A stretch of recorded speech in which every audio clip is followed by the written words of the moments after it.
Le projet de centre Ruralité durable de l'INRS à Baie-Saint-Paul continue d'aller de l'avant. L'affichage des premiers postes de professeurs est d'ailleurs déjà lancé. Nous recevons aujourd'hui Amélie Forget, directrice d'implantation du projet, pour en parler. Madame Forget, bonjour. Bonjour. Pouvez-vous nous dire un peu où en est le projet de l'INRS à Baie-Saint-Paul? Bien, là, on arrive au moment où le moment concret arrive. Comme vous venez de le mentionner, on a lancé les premiers affichages de postes de professeurs.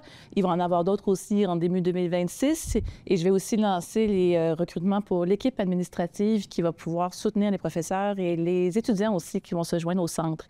On parle aussi d'aménagement de bureaux. Vous en avez entendu parler sûrement.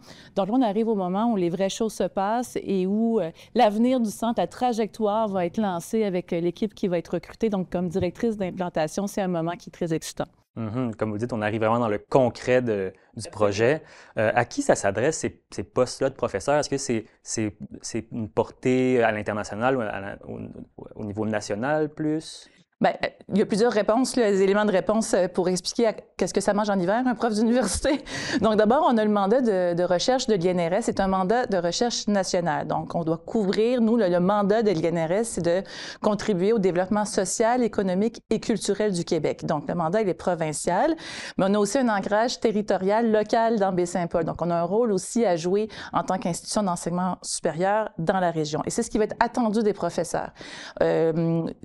À l'INRS, il n'y a pas d'enseignement au baccalauréat, c'est vraiment de l'enseignement recherche pour former de la relève en recherche.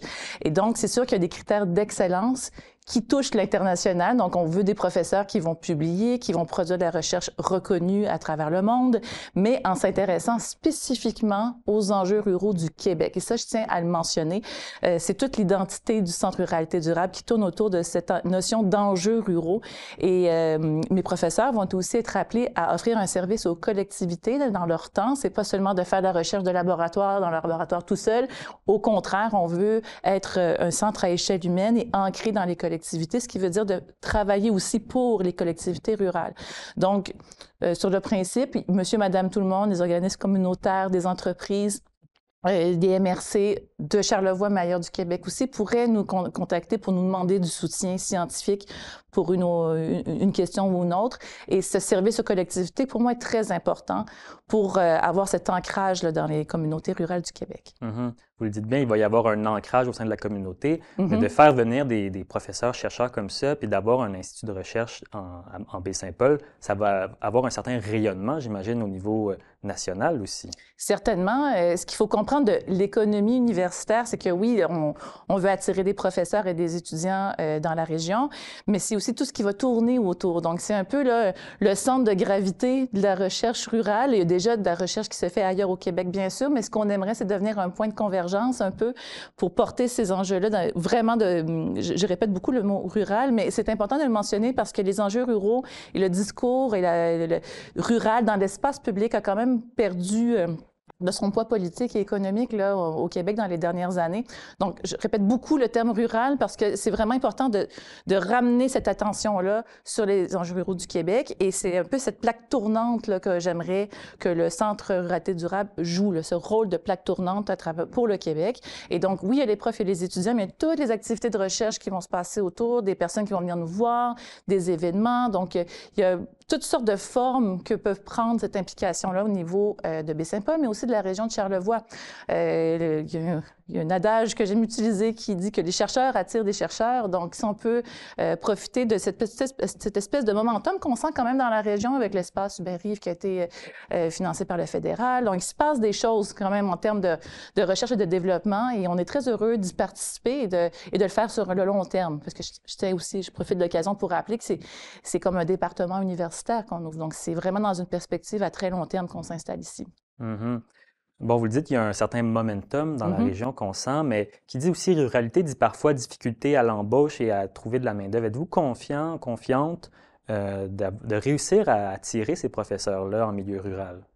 Je pense que la région de Charlevoix n'a pas à rougir, a plein de choses à offrir. Je m'attends de professeurs qui, sur le principe, s'intéressent à la ruralité, de bien vouloir s'installer dans un milieu rural. Puis, je veux dire, il y a quand même beaucoup à offrir dans la région. Donc, moi, je suis pas très inquiète. Il y a aussi un momentum intéressant au niveau du marché de l'emploi universitaire. Puis aussi, l'originalité. Il ne faut pas sous-estimer aussi l'originalité de la démarche, très intersectorielle. Ça veut dire qu'on mélange plein de choses. Santé, sciences sociales, technologie, on les met tous ensemble au sein d'un même département et ça, c'est original. Puis d'être aussi en recherche partenariale avec les milieux. Il n'y a rien qu'ils ont fait au Centre Ruralité qui ne trouve pas écho auprès de partenaires dans les milieux ruraux. Et ça attire beaucoup, beaucoup de candidats. J'ai déjà beaucoup d'appels puis de curiosité. Là. Ça fait seulement 2 semaines que les affichages sont lancés, puis le téléphone et ma boîte courriel ne dérougissent pas. Donc, je suis absolument pas inquiète de pouvoir attirer des professeurs de qualité avec des aptitudes relationnelles puis une volonté d'entrer en relation avec la communauté de Charlevoix. J'ai aucun doute. Et c'est la même chose au niveau des étudiants. Mm-hmm. Bien, justement, là, au niveau de la diversité dans l'affichage de postes, là, vous l'avez mentionné, il y a beaucoup d'intersectorialité, puis on le voit, ça couvre assez large les rôles de professeurs, les postes de professeurs que vous avez affichés. Comment ça s'inscrit dans le projet plus global de l'INRS, tout ça? Parce oui, on focus sur la ruralité, mais c'est pas un microscope sur la ruralité, on va assez large quand même. Oui, bien en fait, le Centre Ruralité durable a été réfléchi comme le prolongement des autres centres déjà existants de l'INRS qui ont chacun leur spécialité. Il y en a un UCS, Urbanisation, Culture, Société, qui est à Montréal. On a le Centre Armand Frappier qui est en santé à Laval. On a le Centre Énergie, Matériaux, Télécommunications qui est à Varennes. Puis on a aussi le Centre à Québec, Eau-Terre, Environnement qui est en sciences environnementales. Et donc, on a un peu le prolongement de ces 4 centres déjà existants autour des questions rurales à Baie-Saint-Paul. Donc, les professeurs n'arrivent pas non plus sur une page blanche complètement. Donc, oui, on a l'histoire du Centre Ruralité durable à écrire, mais ils peuvent reposer sur une communauté de soutien et d'infrastructures déjà existantes à travers le Québec, sans oublier les unités mixtes de recherche qu'on a déployées aussi dans des régions. Donc, les professeurs n'arrivent pas non plus complètement démunis, complètement seuls. Mm-hmm. Craignez-vous un peu pour la pénurie de logements aussi? Je pense que le volume de professeurs et d'étudiants attendus ne va pas causer problème. Et dans tous les cas, on parle d'une croissance progressive. Il n'y a pas 200 étudiants qui vont débarquer au mois de mai à Baie-Saint-Paul. C'est pas comme ça que ça va se passer. On parle entre 6 et 8 professeurs et d'une vingtaine d'étudiants dans les prochaines années. Là. Donc, c'est un volume qui est, à mon avis, puis selon les discussions qu'on a avec la ville de Baie-Saint-Paul, tout à fait acceptable. Et après, bien, l'évolution, c'est un enjeu général, hein, l'habitation puis la démographie. Donc, on va le faire étroitement là, avec les autorités, les MRC, pour que ça se fasse de façon la plus harmonieuse possible. Maintenant, au niveau plus matériel, là, vous avez un bail en ce moment, 5 ans à la procure de Maisons-Mères, mais bon, on a appris que l'objectif à long terme, ça serait quand même de se faire construire un bâtiment. Pourquoi est-ce que Maisons-Mères, ça ne peut pas être un objectif à long terme? Et qu'est-ce que vous envisagez comme bâtiment? Bien, d'abord, il faut savoir que notre premier scénario, quand je suis arrivée en fonction, c'était d'étudier la possibilité de construire le centre dans un des pavillons de Maisons-Mères. On a fait toutes les analyses nécessaires pour mesurer la faisabilité et les coûts. Puis, on a réalisé que pour installer des laboratoires et des salles de classe de niveau universitaire, qu'il y a autant les exigences en termes de bâtiments, de code de bâtiment que de type d'infrastructure, bien, c'était peut-être pas le scénario finalement le plus avantageux, mais il fallait l'étudier pour le savoir, ce qu'on a fait. Et donc, on a convenu que peut-être la construction d'un petit centre, un petit édifice, là, on parle du même nombre de pieds carrés, là, c'était dit là, à peu près 4000 pieds carrés, c'est pas très grand, ça reste à échelle très humaine, mais vraiment adapté aux besoins de la recherche, ça serait peut-être un meilleur scénario.